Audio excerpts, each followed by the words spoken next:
Hello, people. As usual, I'll just start. So, today I've just decided to talk about how sometimes we women. Hi, Rumbi, Dembi. Hi, guys. Yeah, today I'm just talking about, sometimes how we women, we put pressure on our partners to put a ring on it. And by doing so, I feel like we are not giving ourselves a chance to assess the situation. Hey, am I more from Ribo? Yeah, when you put pressure on your partner to put a ring on it, you are not giving yourself a chance or time to assess the situation. And if you don't give yourself enough time to assess the situation, you end up with a narcissist. Because you miss out on the flags, the red flags. Because you are so consumed, your brain is so consumed about putting a ringer, which ring? This one, finger. Putting a ring on your finger. So some people have what we call FOMO, FOMO, fear of missing out. Trust me, you're not missing out on anything just because you're single. Would you rather be married to a narcissist and be sad, or be single and be happy? That's a no-brainer, right? The answer is you would rather be single and happy. So I was just thinking about this and I said, no, I think that's another thing I need to talk about as well.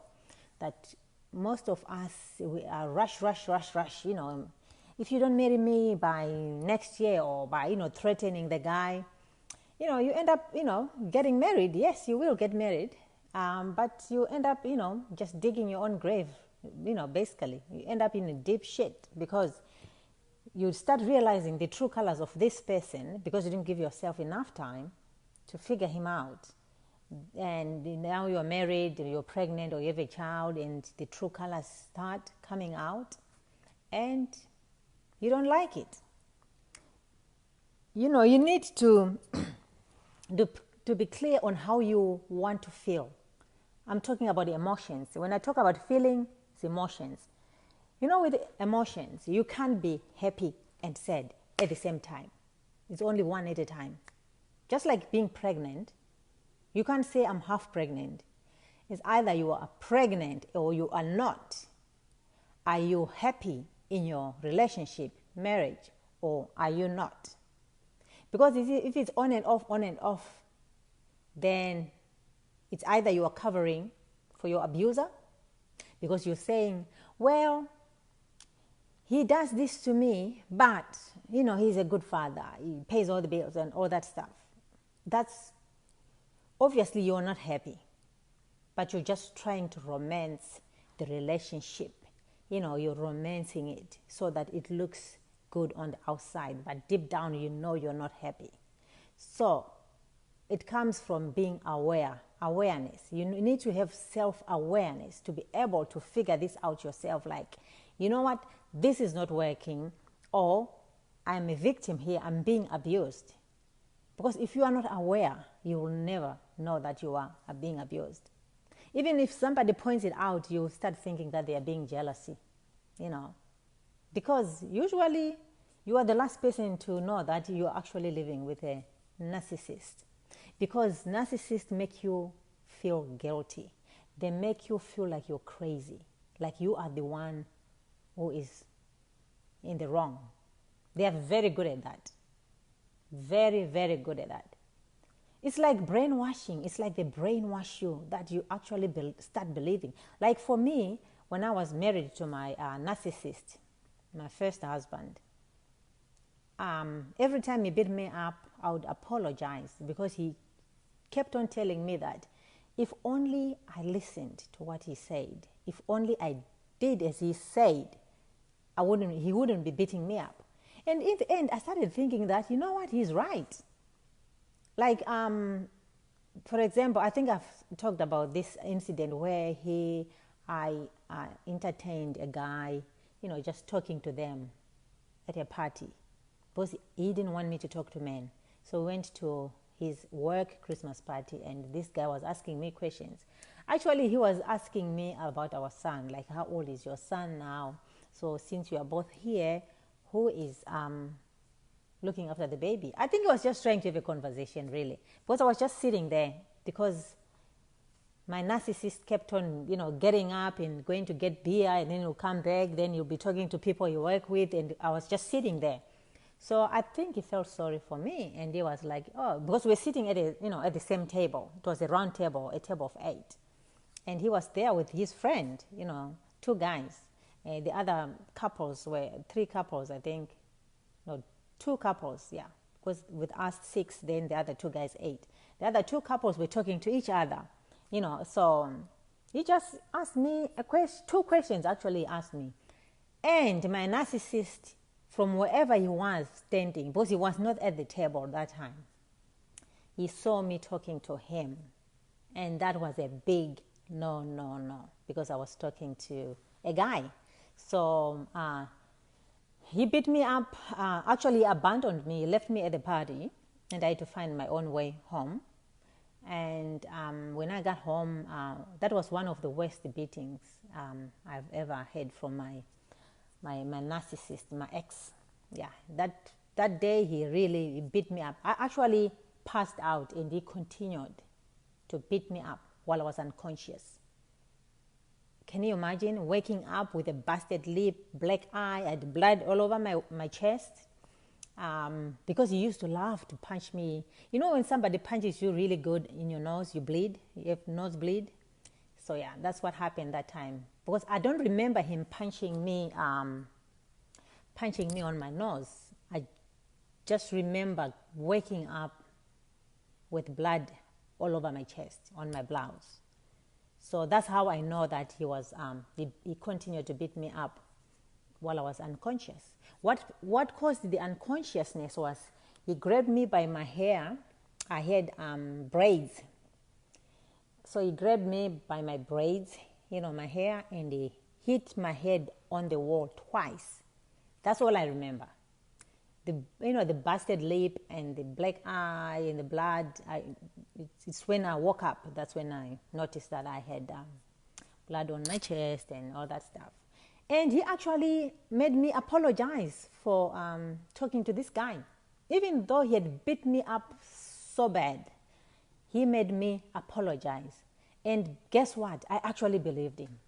When he told me that, if only you could listen to me, Sylvia. You're not supposed to talk to men. Why were you talking to these guys? You're a married woman and you're not supposed to talk to men. I was like, he's right. I actually believed him, and I said, oh my God, if only I had not spoken to these guys, if only I had not responded, I wouldn't be in this shape right now. The black eye, the busted lip, and my head was pounding from, when he hit my head on the wall. I did not tell anybody. Yeah, that fight, that beating, I did not tell my sister, my friends, nobody. I didn't even call the police, because I actually believed that it was my fault. This is what narcissists do. They make you believe that you are the one who has a problem in a relationship. Even if they are not physically beating you up, every time you have an argument, they want you to feel guilty. They want you to say you're sorry, because by saying you're sorry, you're admitting that you are the one who is in the wrong. I mean, I'm not saying, we are perfect and all that stuff, but just know the telltale signs of a narcissist. They are very, very controlling. They tell you what to wear, who to talk to, who to hang out with. They want to see what you're doing in your phone, and they are very nice when it's other people outside, the neighbors. I talked about this last Sunday. They are very good to neighbors, to co-workers. They will help anybody, anyone who wants. They can even cut grass for their neighbor. That's how they are. They are so nice to everybody out there. When they are on the street, they are like angels. But as soon as they come into the house, behind the closed doors, they are this devil. This devil, you think, oh my God, did I marry you? Did I get married to you? You are not the same person I got married to. That's what they do. The way they treat other people, that's how they treat you initially. Once they get your trust, like, when they first meet you, and all that stuff, they're buying you flowers, they're calling you, hey, I'm just checking on you, how are you doing? Do you want to go out and eat today? Maybe they take you on a vacation, they open doors for you. They are this gentlemen, they are so sweet. I'm telling you, it's unbelievable. They are so, and it's the same. If every woman I've spoken to, it's the same thing they're telling me. And it's the same with what I experienced. So once they do that, then now they've got your trust, right? The next stage is to isolate you. They might even move you to another state, or they start saying, oh, I don't like you to hang out with Sylvia because of A, B, C, D. Or, you're always on the phone with your friends, or, they'll just do something just to isolate you. Now they got you wrapped around their little finger. Now you trust them, and now they've isolated you. So the next step is to see how you react. They might raise their voice. If they've never raised their voice, they might raise their voice just to see how you react. Like for me, my narcissist, the first move he did, excuse me, after isolating me, he actually moved me from my sister, my big sister, my half sister. She was like my pillar, my pillar for support. She was right there. She lived just down the street from me, and I was so glad that she was just down the street. But he came up with an idea that we needed to move away because we needed bigger space, because we had a baby, we needed more room, which made sense, I was like, okay. But I was also sad, leaving my sister. Anyway, once he did that, I remember the first thing that he did, he was watching TV. I think it was a game on the TV, and the baby started crying. He told me to go outside with the baby. It was dark, and I was scared. I didn't go outside, so that infuriated him. So what he did is he punched the wall. He just got up and punched the wall like that. And I was like, oh my God, that scared me. So that was, he wanted to see my reaction. That's what they do. Then after that, they'll strike. That's when they start, either if they will physically abuse you, then they'll start hitting you after that, or they'll just continue, telling you that, you can't go anywhere without me, you can't wear this, you can't do this, you can't do that. That's what they do. That's why I say, you guys, you need to give yourself time. Even if it's your second marriage, give yourself time to figure these people out. Because narcissism is actually, it's an illness. It's a lot of people suffer from it. And most of the people, they don't even know. So you need to be careful. And you need to know the telltale signs, the red flags, so that when you meet a narcissist, you can recognize one before you get yourself into a deep shit. Because we hear stories about, these narcissists killing their wives and partners and whatever. It happens every time. It's happening all the time. So don't force it. Don't worry about people's opinions about you. There's nothing wrong being a single mother or being single. Don't force it. Don't make marriage mandatory. You have to put a ring on it. You have to do this. I'm giving you 6 months. If you don't do this by this time, I'm going to be this. I'm going to do that. I'm going to leave you. It's not worth it. It's not worth it. You come first. Your happiness comes first. So until next time, bye-bye.